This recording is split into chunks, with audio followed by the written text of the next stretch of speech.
Avant-dernier volet de notre série consacrée aux ultramarins installés au Panama. Aujourd'hui, gros plan sur les descendants des Martiniquais et des Guadeloupéens, arrivés à la fin du 19e siècle. Nathalie Sarfati, Massimo Bulgarelli.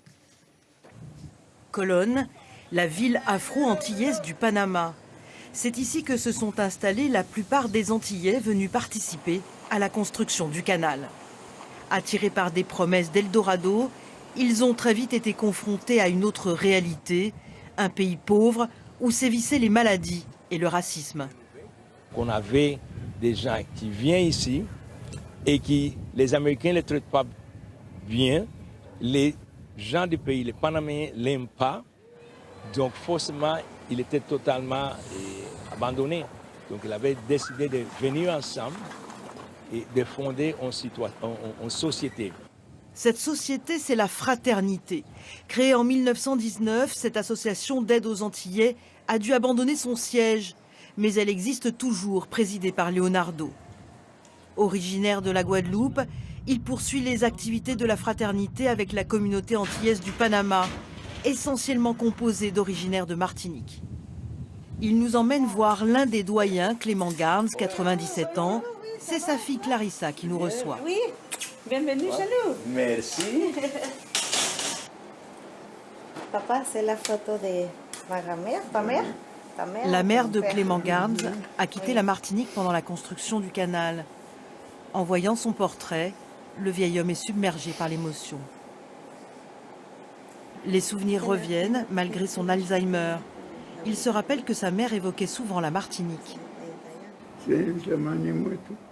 On parlait beaucoup avec ma mère. C'était la seule façon de ne pas oublier la Martinique. Et puis surtout, on parlait plus créole que français. C'était interdit de parler créole, c'était interdit de parler anglais à l'école. Donc, forcément, les parents disent à les gens que non, c'est mieux que tu parles espagnol, que tu es hispanisé. Ce lien avec la Martinique est aussi très fort chez François Burac. Cet ancien professeur de karaté à la retraite a été bercé par le créole entre une grand-mère guadeloupéenne et un père martiniquais. Lui ne parle pas créole, n'est jamais allé aux Antilles.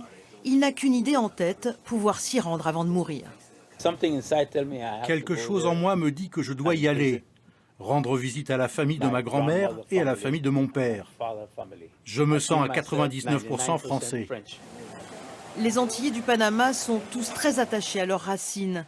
Ils se réunissent une fois par mois pour faire le point sur les activités à venir. Aujourd'hui, Humberto Buchet a fait le déplacement de Panama City pour raconter son voyage en Martinique. Il a retrouvé sa famille, côté paternel. Le rêve est devenu réalité. J'ai rencontré mes cousins, j'ai passé du temps avec eux. Ils m'ont fait visiter l'île, c'était magnifique. Quand on voit l'émotion exprimée par le monsieur, c'est magnifique. Peut-être que j'ai de la famille aussi là-bas. Je ne suis pas en contact avec eux, mais c'est une possibilité. Les Antillais du Panama n'ont pas toujours eu la chance de pouvoir se rendre aux Antilles. Le dernier voyage de Jeanne, c'était il y a longtemps, mais elle se souvient encore de son séjour en Martinique. La Martinique, c'est très beau. Il n'y a pas un papier par terre. Je voudrais retourner encore en Martinique. En attendant d'y retourner, c'est auprès de ses enfants et petits-enfants que Jeanne insuffle son amour et sa fierté d'être antillaise.